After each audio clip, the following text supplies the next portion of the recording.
Well, hey everybody, I'm Jan Erickson from Stepping Aside, and welcome to Correspondences for Work and Magic on the 20th day of August, 2021. It's a Friday, so Venus governs, and we're talking about magics focusing on compassion, love, harmony, attracting a partner. I mean, partnership issues of any kind, really. Female sexuality, fertility, healing, and friendship. And what I'm recommending today, since the favorability for work and magic is very good, I don't know where that went, but it's supposed to be very good. We're going to be working a spell today to enhance your marriage or a close partnership. Now, if healing is required, both the dawn and nighttime hours align with such a working, or otherwise just, use your best judgment in terms of the time, because I've got that listed as well on the post. Let's see. But if you're thinking about fertility or childbirth as the focus, now my daughter-in-law, she's married to my youngest son. Um, they already have two kids, but she's pregnant again with a third. So we're real excited about that. I think she's due sometime, I think in January, maybe January, 1st of February, somewhere around in there. I'm not exactly sure, but we'll find out as the time gets closer, I'm sure.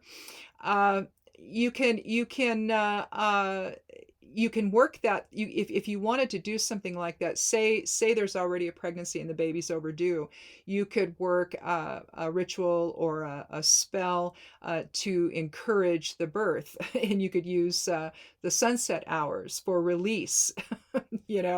Letting go and release. It's like release the child. So anyway, you could do something like that. That would be an option. um, Let's see. Or you could craft a ritual that welcomes the child into his or her new life. Celebrate the birth with a sigil created from the child's name, made using a magic square or circle. Let's see, I should say made by using a magic square or circle. Draw it on whatever surface you choose. I mean, if you want to like paint it, you can do whatever you want to. You can create a lovely little painting out of it. You could even draw it out if you like to do embroidery. You could do some kind of a like crewel stitchery or embroidery. You could embroider the sigil onto something and create it that way. Create a wall hanging maybe, or something you can set on the dresser. What I did when my first grandchild was born, I did a sigil that was on a piece of wood about yay, and I had her name on it. I also did her name in Theban script, and then I did a sigil of it, and it's basically for protection and to honor her and to welcome her into the family, and so you can do something like that. That's kind of fun, but and then if you can find, say you have a stump or something, if you've been collecting like I do, I don't really cut them off of stumps or anything, but I had part of one here and I did this, it's got runes. It's basically a platform to do rune magic on if you want to do. And then I had this piece that I found and I did Hecate's wheel on it, and this is all wood burned. So I mean, there's lots of things you can do with larger pieces of wood, and even if you had one that was even, plate size, like salad plate size, even you could do that on there. And again, I just think wood burning it into it. You can paint it though. You can do both. Sometimes I've taken things like that, and I've taken powdered paint that's interesting colors and just kind of gently white, it painted it just in the powdered form over the top of the sigil itself, just to give it a little different color. And it turned out really well. It was just a cool color, that I used, and I don't have it here in the room with me, but there's lots of things you can do. If you carve the sigil in, you could take and just paint the actual lines of it. Lots of different ways to do this, but it's a way to welcome the child into the home and into the family. Now, the same can be done. You could do the same if you were focusing this not on pregnancy or the birth of a child or whatever. If you're just trying to heal the relationship together, my husband and I did a hand fasting I think it was last Friday or Friday before, we did a hand fasting. We've been married for 42 years, but we just decided to do a hand fasting out amongst the garden area, and just to renew our commitment to one another. And nobody else was there, but you could do that even if you had just your family. Your children could be the ones to wrap the cord loosely around, both your arms there as you're clasping them and having the hand fasting. Well, and then so it could be a whole family affair at that point. But if not, you could do that to renew your vows, to renew your bonds, to renew your commitment to one another.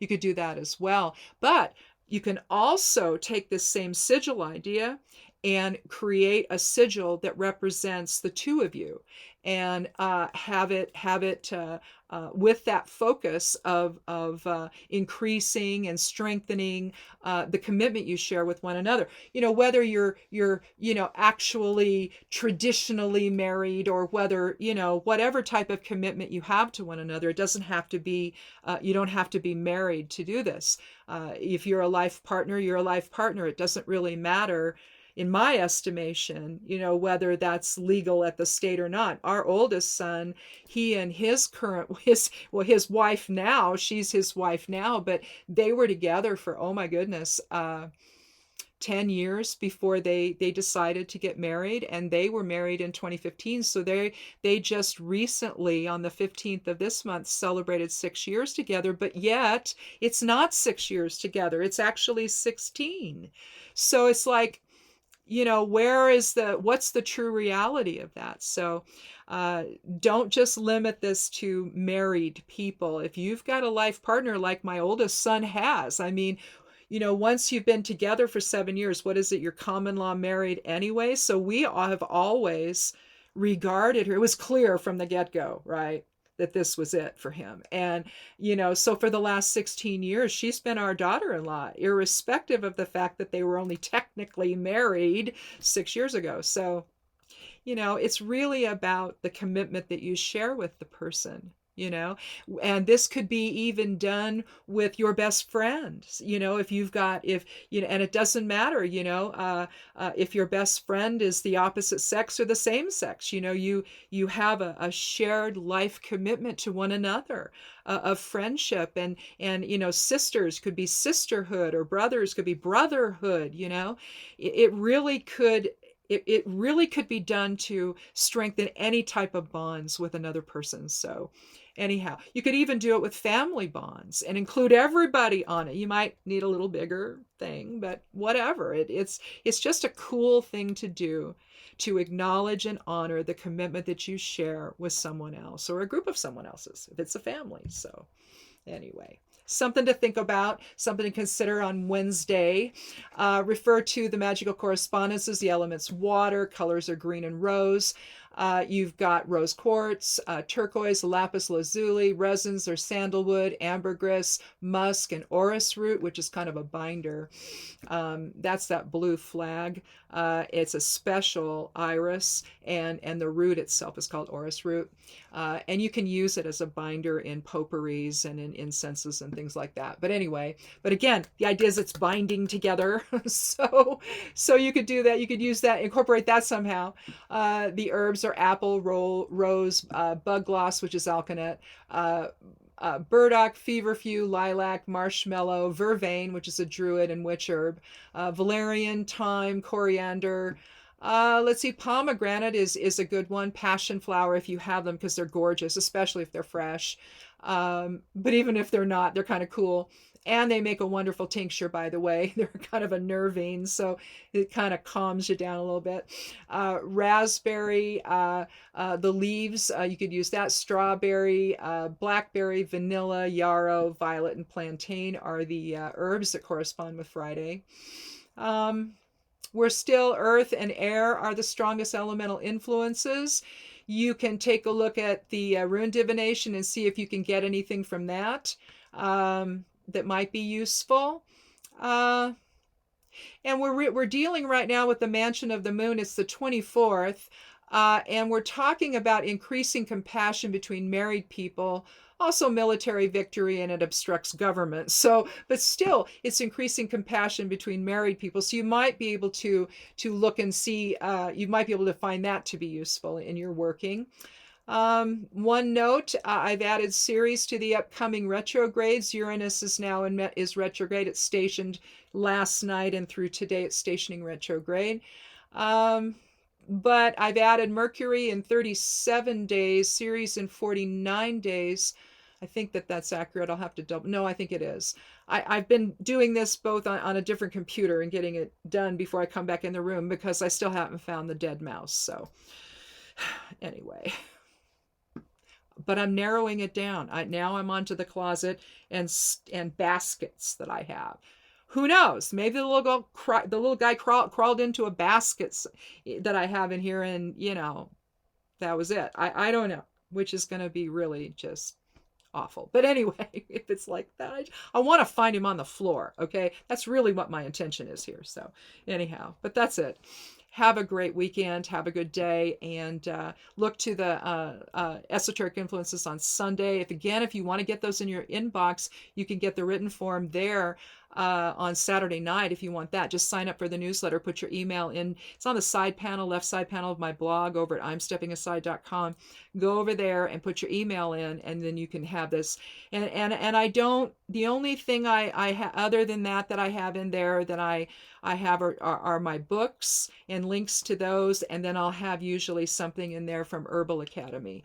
I'm an herbalist. I did not receive my training initially from them, but I've been taking courses from them since, and it's a really good school. So there will be sometimes things in that talking about different classes they offer. But other than that, all it is really is just the esoteric and magical influences for the coming weeks. So if you want that in your inbox, you can just put your email in there and it'll come there. So anyhow, and that comes on Saturday evenings typically. So there's that. And again, have a good weekend and come back on Monday for the correspondences for Monday through Friday. We do that every day, mostly. And then there's the forecast Monday through Friday as well on the blog, the big one. And then also Somewhat Daily Tarot and Rune is Monday and Thursday. So check that out. I think I referenced it in yesterday's magical recommendations over there on Patreon and whatnot, and on Medium as well. But just to get you, because there were things in it that were relevant to yesterday's social justice workings and activism and all of that. So anyway, thanks for watching.